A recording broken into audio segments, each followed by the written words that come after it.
अस्सलाम वालेकुम dear students and viewers. Welcome again my YouTube channel learning with Askar Mari. उम्मीद करता हूँ आप सब लोग खैरियत से होंगे। डियर स्टूडेंट, इससे प्रीवियस लेक्चर में हमने class 8 general science chapter number 10 lenses की कंप्लीट एक्सरसाइज आप लोगों के साथ डिस्कस की। उसमें से MCQs, fill in the blanks, true false और कॉलम्स यानी कंप्लीट एक्सरसाइज जो भी था वो हमने आप लोगों के साथ डिस्कस कर चुके हैं। आज का जो हमारा लेक्चर होगा इसी क्लास का चैप्टर नंबर 11 होगा, इलेक्ट्रिसिटी इन एक्शन। यानी चैप्टर नंबर 11 की कम्प्लीटली आज हम एक्सरसाइज आप लोगों से डिस्कस करेंगे, MCQs, fill in the blanks, true false और कॉलम।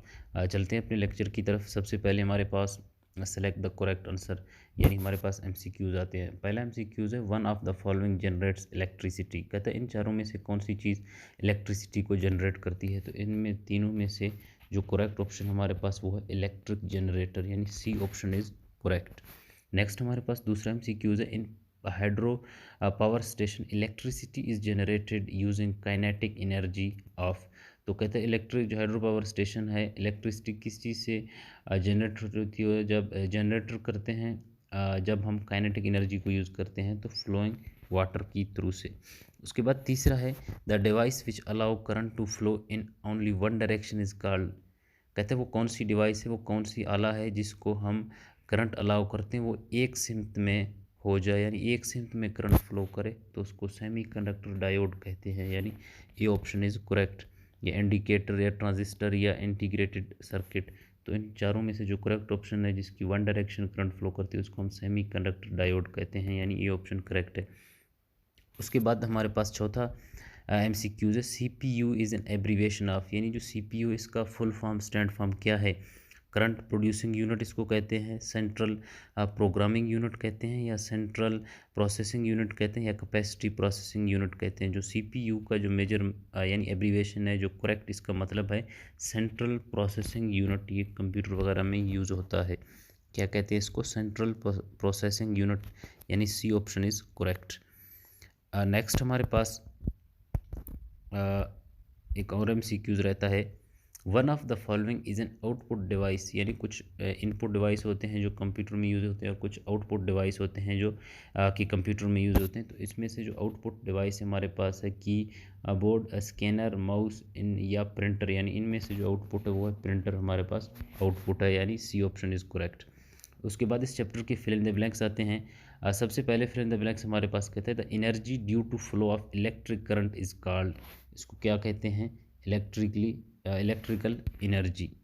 उसके बाद two, kinetic energy is use to rotate dash which operates generator. Kinetic energy is use to rotate turbine which operates generator, यानी दूसरा fill in the blanks turbine. उसके बाद हमारे पास तीसरा फिल इन द ब्लैंक्स है, the major dash of Pakistan are located at वारसक्स, Mangla, Tarbela and गाजी बोरथा। यानी इनमें से जो मेजर ऑफ पाकिस्तान क्या है, हाइड्रो पावर स्टेशन। तीसरा जो एमसीक्यूज है इसको क्या कहते हैं, हाइड्रो पावर स्टेशन। नेक्स्ट हमारे पास 4 एमसीक्यूज है, the sources which can be replenished in short duration are called dash sources, renewable sources. उसके बाद 5, the energy of sun is called dash energy, solar energy.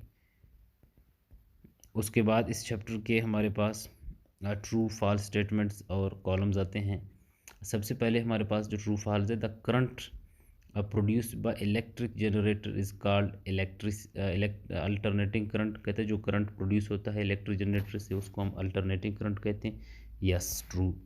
Next दूसरा हमारे पास है, कहता है when water from dams runs downwards then its kinetic energy is converted into potential energy. नहीं, downward then its, अगर potential energy converted into kinetic energy होता तब हमारे पास ट्रू था, वरना फॉल्स है।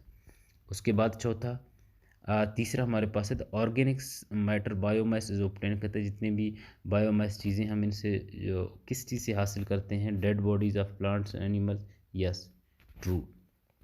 उसके बाद कहता है कि जो हवा है, wind is an non renewable resources, renewable sources. False, ये नॉन रिन्यूएबल नहीं है, रिन्यूएबल है। उसके बाद हमारे पास plotter is an output device. Yes, output device.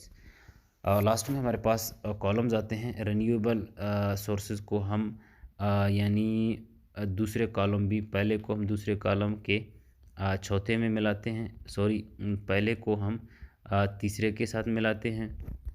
उसके बाद हम यानी नॉन रिन्यूएबल सोर्सेज को दूसरे को हम चौथे के साथ मिलाते हैं। इनपुट डिवाइस यानी तीसरे को हम दूसरे के साथ, फिर आउटपुट डिवाइस चौथे को हम लास्ट वाले के साथ, फिर पाँचवें को जनरेटिंग इलेक्ट्रिसिटी को हम पहले वाले के साथ। एक हमारे पास नहीं लिखा है, ख़ुद से लिखना है, थर्मल एनर्जी आप लिख लें, मसला नहीं है, तो इसको आप पावर स्टेशन के साथ मिला लें। तो ये हो गया dear viewers chapter number 11 electricity in action, general science class 8th के। तो इससे मज़ीद इंशाल्लाह हमारे पास एक चैप्टर रिमेनिंग है, इंशाल्लाह वो भी हम मज़ीद आप लोगों के साथ शेयर करेंगे। तो उम्मीद करते हैं आप लोगों को हमारी लेक्चर समझ आ रही होंगी। इंशाल्लाह मिलते हैं नेक्स्ट लेक्चर में, तब तक के लिए अल्लाह हाफ़िज़।